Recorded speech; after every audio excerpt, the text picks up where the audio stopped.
Você sabe o que tem atrás de mim? Sim, bonecas, mas não qualquer tipo. Hoje vamos mergulhar no caso mais sinistro envolvendo uma boneca na história moderna.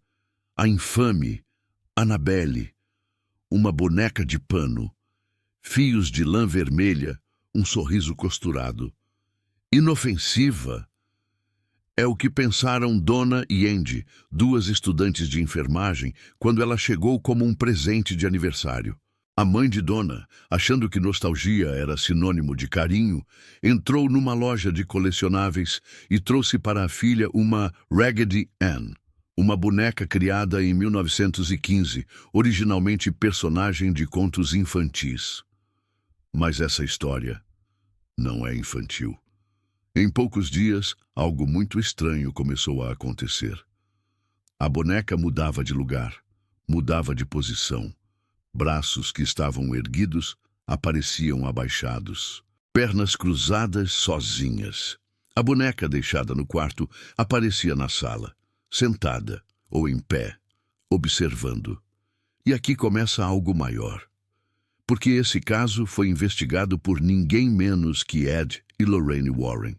Os mesmos que se envolveram em Amityville, Harrisville e outros casos onde o terror parecia atravessar as paredes da realidade. O caso foi documentado no livro The Demonologist, mas você sabia que a versão da Annabelle que aparece nos filmes é uma fraude?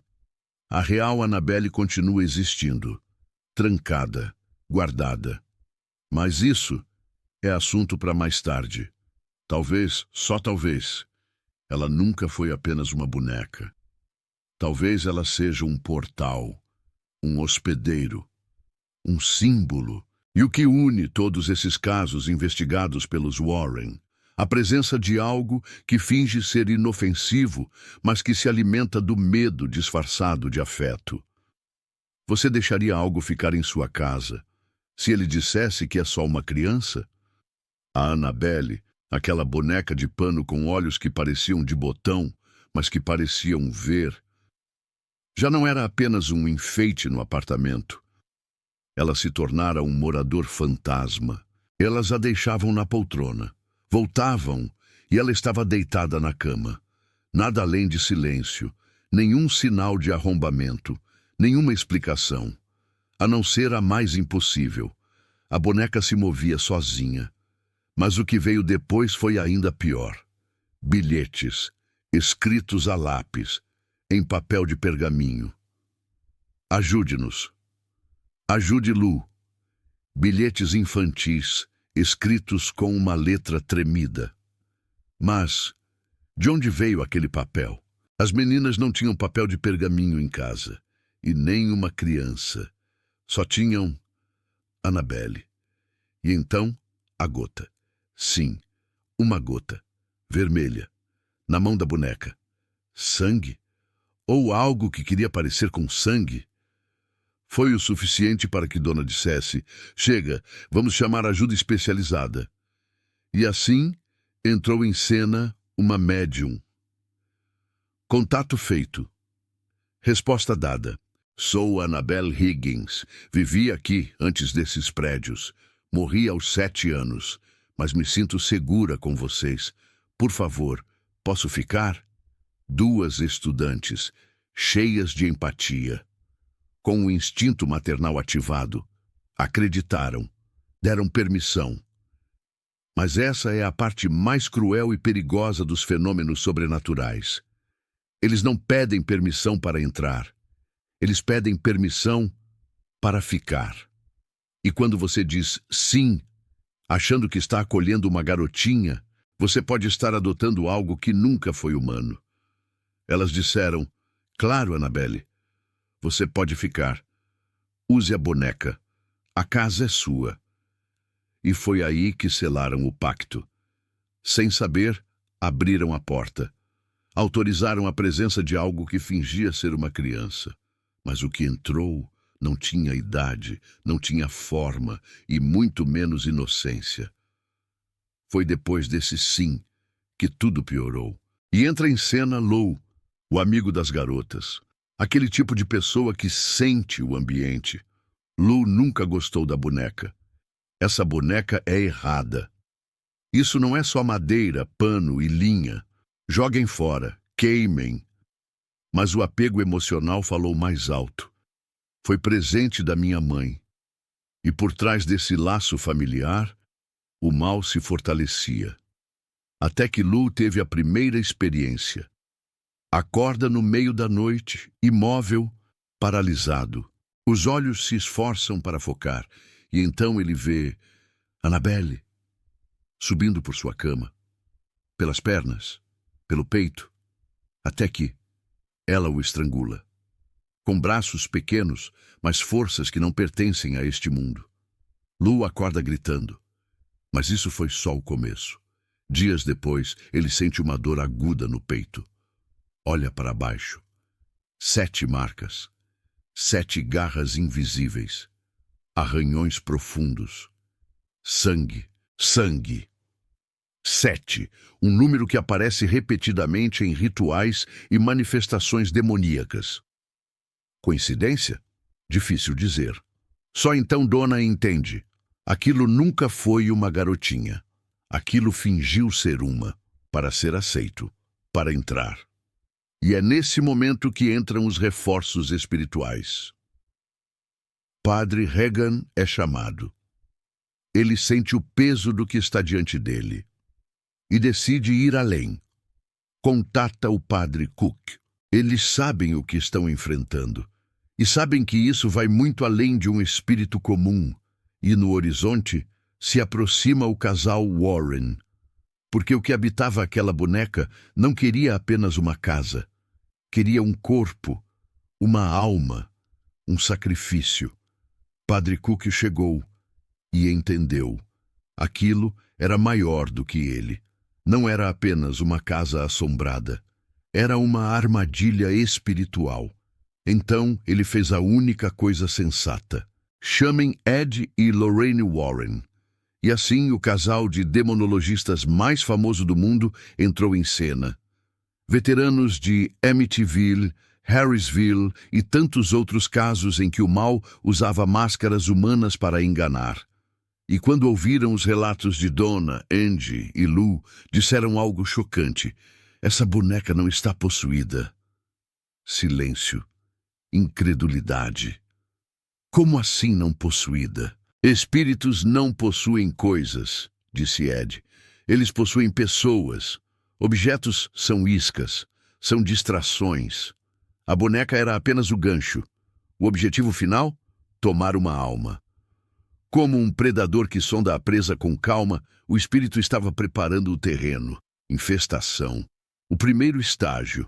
Objetos movendo. Sons. Bilhetes. Ataques físicos.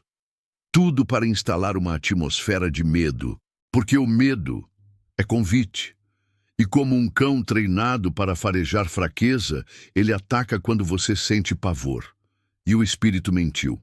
Como sempre. Disfarçado de uma garotinha inocente, mentindo com meias verdades. Porque, como disse Lorraine, o demônio conta 10 verdades, para que você acredite numa mentira fatal. E a mentira foi essa: sou apenas uma criança. Mas o próximo passo seria a possessão total. E talvez a morte. Foi aí que o ritual de limpeza começou. Padre Cook invocou luz sobre as trevas. Preencheu a casa com orações, salmos, bênçãos. Mas as garotas sabiam. A boneca não podia ficar ali. Levem ela, por favor, levem embora. E Ed respondeu, claro, mas saibam, isso não está dentro da boneca. Está ligado a ela. E assim a boneca foi trancada, guardada sob proteção pesada no Museu Ocultista dos Warren. Uma cela, uma prisão feita de madeira, vidro abençoado e preces constantes. Porque se ela escapar, ela procura outra casa, outro medo, outro nome. E o mais perturbador, o museu existe, a boneca está lá, até hoje, trancada, mas nunca inativa. Ed colocou Annabelle no banco de trás. Era só pano e algodão, certo? Errado. A atmosfera no carro mudou imediatamente. Lorraine descreveu como um peso no ar, como se estivessem sendo seguidos, não por algo que se via, mas por algo que se sentia. E a cada curva, o carro morria, patinava, desviava, quase batia. A boneca, ou o que usava ela como canal, estava tentando matar Ed e Lorraine antes que chegassem em casa. Até que Ed parou. Pegou o frasco de água benta e aspergiu com força. Tá amarrada. Foi só aí que o carro voltou ao normal. Mas normal e Annabelle não cabem na mesma frase. Em casa, Ed deixou a boneca sentada no museu. Silêncio. Paz. Não. Ela levitou.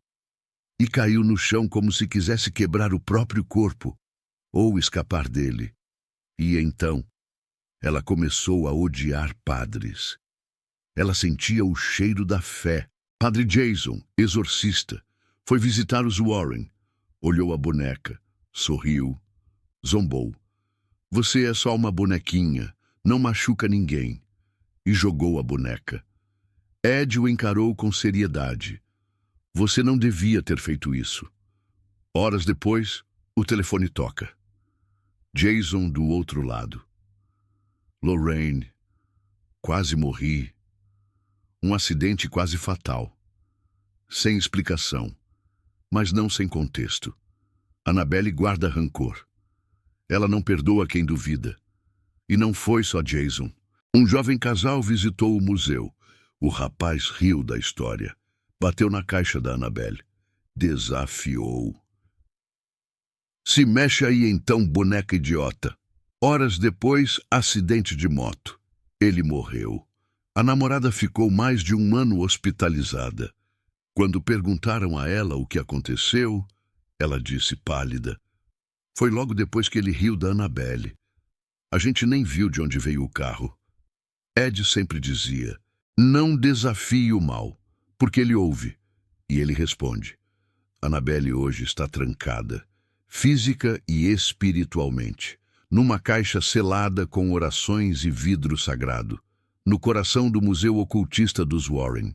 Aviso, não abra. Está escrito na madeira. Mas quantos realmente respeitam esse aviso? Porque a Annabelle não precisa andar, não precisa falar. Ela só precisa que alguém a olhe e duvide. Porque nenhum homem é mais poderoso do que Satanás. Nenhum. Nem os céticos, nem os estudiosos, nem os corajosos. E o mais assustador? Ela ainda está lá, dentro de uma caixa de vidro, no Museu dos Warren, com um aviso claro, não abra. E mesmo assim, toda semana alguém encosta o rosto naquele vidro, tira selfie, desafia, como se o mal fosse folclore, como se a escuridão precisasse de permissão para entre. Mas o mal não bate na porta.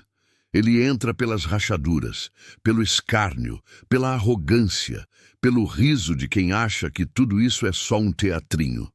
E no fim, você pode não acreditar em Annabelle.